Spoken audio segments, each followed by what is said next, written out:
بیهقی کې د امام شافعی رحمت الله علیه په واسطه سره نقل شوی دی چې هغه فرمای ان الدعاء یستجاب فی 5 لیال، 15 شپې داسې دي چې په هغه شپو کې الله رب العزت دعاګانې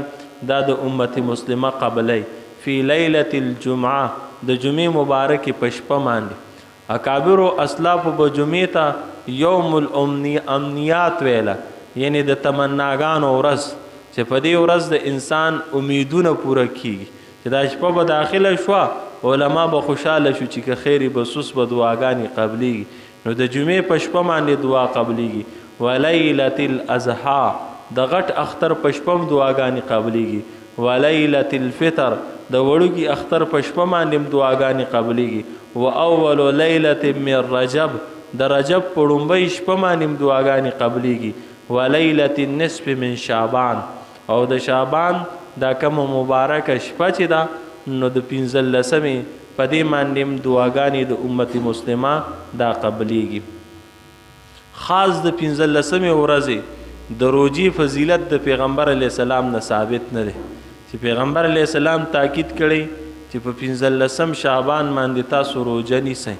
لیکن دې میاشت کې پیغمبر علیه السلام نفلی روجې ډېرې زیاتې نیولې.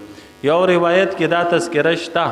چې پیغمبر علیه السلام فرمایل چې تاسو د 15 شعبان روجه نیسئ، خو محدثینو هغې ته ضعیف ویلې او د اکابرین علماء دیوبند رای دا ده چې هغه ضعف داسې دی چې د عمل قابل دی، عمل پې کیدی شي. نو انسان که په 15 شعبان باندې روجه ونیسي نو څه نقصان او ضرر پکې نشته. البته د پیغمبر علیه السلام نه د ایام بیز روجې په هره میاشت کې ثابت دي. ایام بیز ویلې کېږي چې د قمري میاشتې په اعتبار سره 14 تاریخ، 14 تاریخ او 15 تاریخ چې سپوږمۍ مکمل او بھرپور رڼا کوي، د دغې ورځو روجې به پیغمبر علیه السلام په هره میاشت کې لیدې. نو 15 شعبان هم په دغه ایام بیز کې داخل دی چې انسان ورسره 14 او 14 ونیسي نو په سنت طریقه به مکمل عمل وشي. او که یو انسان مسنون او مستحب نه ګڼي او صرف د 15 شعبان روجه ونیسي نو هم پکې گنجایش ته، نقصان او ضرر پکې نشته. احادیث مبارکه مجموعه چې وکتلی شي نو مجموعي طور باندې 8 کسان داسې دي چې په دې شپه باندې د هغوی بخشش نه کیږي، د باقي ټولو مسلمانانو بخشش په دغه شپه باندې کیږي. یو مشرک انسان چې الله سره شرک کوي، شرک په 3 قسمه باندې دی. د الله سره په ذات کې شریک جوړی، خدا نه خواسته د دې قیلی چې خدایان 2 دي یا 3 دي یا ګڼ تعداد کې. د الله سره په صفاتو کې شرک کوي، د الله هغه مخصوص صفتونه چې د الله نه ما سوا د بل چا د پاره ثابت نه دي هغه د بل چا د پاره ثابت دی، لکه رزق ورکول، صحت ورکول، مرض ورکول، ژوند ورکول، مرګ ورکول، اولاد ورکول. او یو شرک په عبادت کې دی چې کوم عبادتونه الله ته کیږي لکه سجده لګول هغه د الله ما سوا بل څه ته ولګولی شي. دا مشرک انسان که نوم پې د مسلمان مې خو چې کاري شرکیی په دې شپه د هغه بخشش نه کیږي. دویم قاتل، یو انسان قتل وکړي نو دا انسان نه بخلی کیږي. البته په دنیا کې د هرې ګناه د معاف کېدو طرز او طریقه شته. داسې نه ده ګنې چې یو انسان قتل وکړو او دا په دې باندې خپیمانه شو اوس به د ده بخشش کیږي، نه نشته. خو د هغې دپاره د توبې شرایط دي. لومبی شرط خدا دی چې دا به د خپل قتل باندې خپیمانه شي، الله ته به توبه وکاږي. او دویم شرط ولله دا دی چې د مقتول کم وارثان دي هغه ته به ځان حواله کړي او ورته به ووایي چې یاره ما ستاسو دا جرم کړی دی، اوس که تاسو ما وجنئ او که معاف کوئ مې، چې د هغې باوجود یې معاف کړي او الله ته هم توبه وکاږله نو د داسې قاتل توبه دا بیا قابل قبول ده. او قتل د اسلام په نظر کې انتهایی سخت او خطرناک جرم دی. کم الفاظ چې د قتل په سبب سره د وعیدونو راغلی دي نو مفسرین فرمایي چې دا قسمه الفاظ د یو جرم او یو ګناه دپاره علاوه د کفر نه دي راغلي. د مور پلار نافرمانه چې مور پلار ته خپی دغه انسان ته بخشش نه کیږي او مور پلار راضي کول او مور پلار خوشحالول دا انتهایی آسان کار دی په دنیا کې د دې نه اړو آسان کار شته نه که مور پلار دی ژوندي بس خواله ولا راشه ورته بس معافي غواړم یو دوه ټکي استعمال کا نو داسې مور پلار په کائنات کې به د سره نه چې بچی ته معافي وغواړي او هغې نه معاف کړي او که مور پلار د خفګان په حالت کې تلي نو حدیث مبارک کې راغلی چې د هغوی دپاره دعاګانې کوه استغفار وله کوه ستا د دې ایصال ثواب په برکته الله به تا د نافرمانو د فهرست نه راوکاږي او د فرمان بردارو په فهرست کې به دې شامل کړي رشته ماتونکې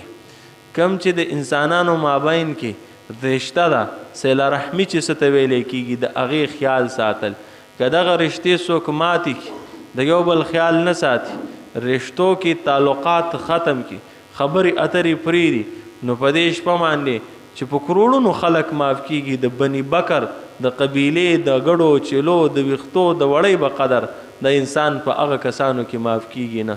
او دا هم هېڅ قسمه څه او مشکل کار نشته بس ورشه او کور ته معافي تې وغواړه که معافي نه خپل تعلقات ورسره قایم که ته به د دغې فهرست نه راوځې او دې کې هیڅ قسمه بې غیرتي نشته دا د اسلام په نظر کې اصل غیرت او وصل پښتو دا ده چې انسان د شریعت په حکم باندې عمل وکړي د علامه طنطاوي رحمت الله علیه واقعه موږ نقل کړې وه چې یو سړي ما سره قطع تعلق و خبرې اترې نه کوئ ورلم دروازه مې وواله چې رووت بس غېږ مې ترې تاو کړ او ما ورته ویل که بس ټوله زما غلطي ده معافي غواړم بس د هغه را سره تعلقات دروست شو ټیک شو نو د بخشش دپاره د بخښنې دپاره انسان دومره قدرې معمولی شانتی کار هم نشي کول نو دا کار هم آسان دی بیا لکه څنګه چې ذکر شو په حدیث مبارک پنسې چې د نارینه پټي نو د دې انسان بخشش په دې شپه کې نه کیږي او د امت مسلمه اکثریتی طبقه د خپلې ګیټۍ په دې پنسو کې پټې ساتي دا د نفس او د شیطان یو سازش او تدبیر دی ګینې ما ته د څوک چیلنج سره دا خبر وکړي چې د پنسو پټولو کې ما ته دا خیر میلاو شوی یا دا ګټه مې پکې یو سړی رشوت اخلي حرام خوري کوي نو زه هغه ته خو څه فایده میلاویږي د دنیا اگر چې هغه فایده نه ده هلاکت او بربادي ده د جهنم سکروټې خیرې تاج یو سړی مونځ نه پاسي بړستن کې ملاست دی نو زه یو سستی ده لږ خوند خو اخلي د دې جناګر چې دا په حقیقت کې او په اصلیت کې خوند نه دی خو زه شیطان خو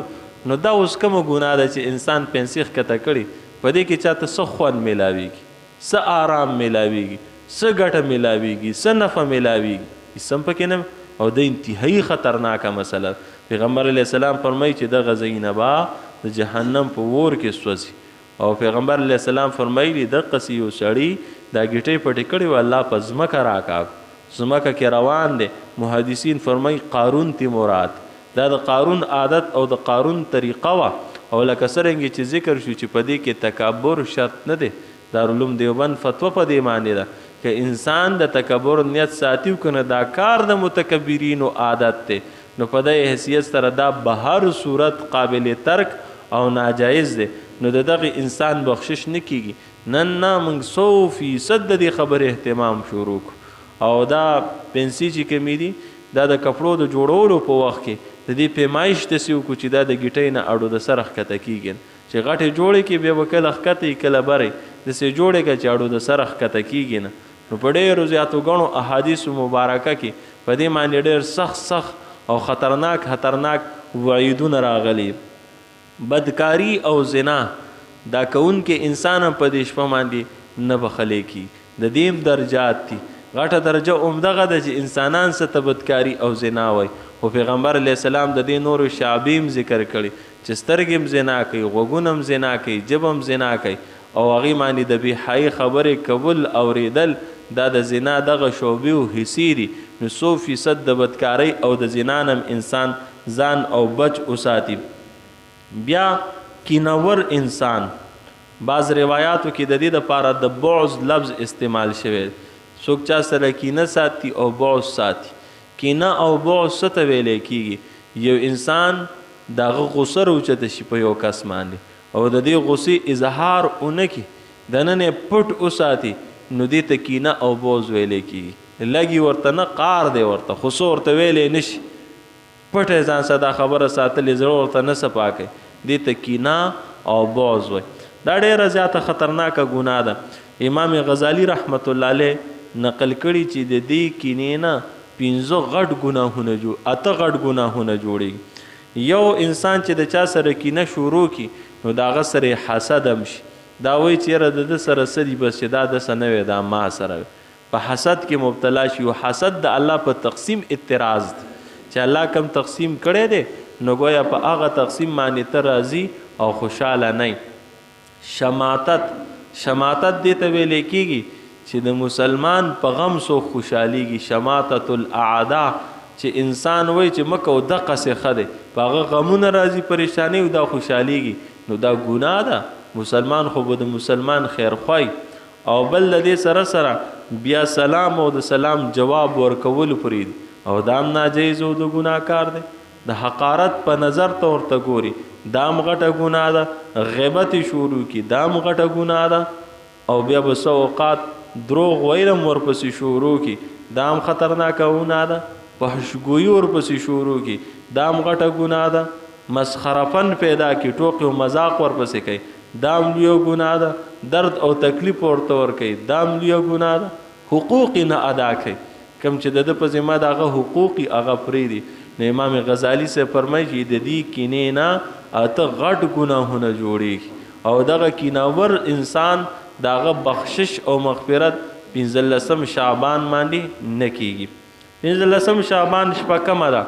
په دې کې هم خلک ډېره زیاته غلطي کوي زمونږ په ملک 2 فیصلې کیږي یو د مرکزی رویت هلال کمیټې فیصله کیږي یو زمونږ علاقائی د مسجد معبد خان د رویت هلال کمیټې فیصله کیږي اخترونو روجو کې بس اوقات دوی یو ورځ مخکې وروستی خو یاد ساتئ ګورئ دې میاشت کې چې کومه فیصله شوې ده نو شهاب الدین پوپلزی صاحب او مرکزی رویت هلال کمیټي یو کړي نو دغه اخبار کې چې کم تاریخ دی دا د ټول ملک تاریخ دی دغه چې کم 14 ورځ تیر شي او ماقام شروع شي نو دا به 15 شعبانی شیخ الاسلام مفتی تقی عثمانی صاحب لیکلی چې دا عبادت ټون کې نفلی عبادت دي او نفلی عبادت کې تنهایی بهتر او افضل ده نو بعض اوقات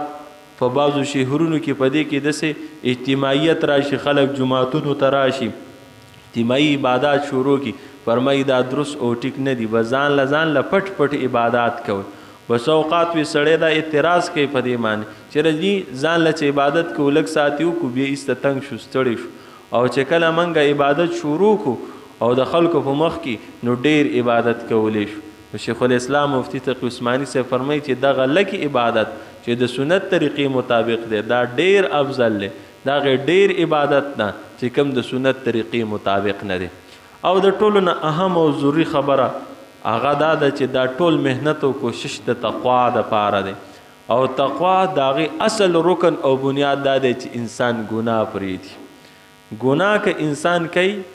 نو ګورې دا متقی نشي کېدلی هر څومره که نفلي عبادات د انسان وکړي او په هر وخت ګناه ممنوع ده خو په دې بابرکته اوقاتو کې دې کې د ګناه ممانعت ډېر سخت او ډېر خطرناک راغلی دی او کله انسان یو ګناه وړه مني هغه ته معمولي شانتې ښکاري د هلاکت او د بربادۍ باعث جوړ شي لکه دا پیسې ښکته کول بظاهر انسان ته وړوکې ښکاري او په دې شپه د ده د بخشش فیصله نه کیږي دومره خلک پکې ماف شو ته پکې ماف نه شو دا ډېره زیاته خطرناکه خبره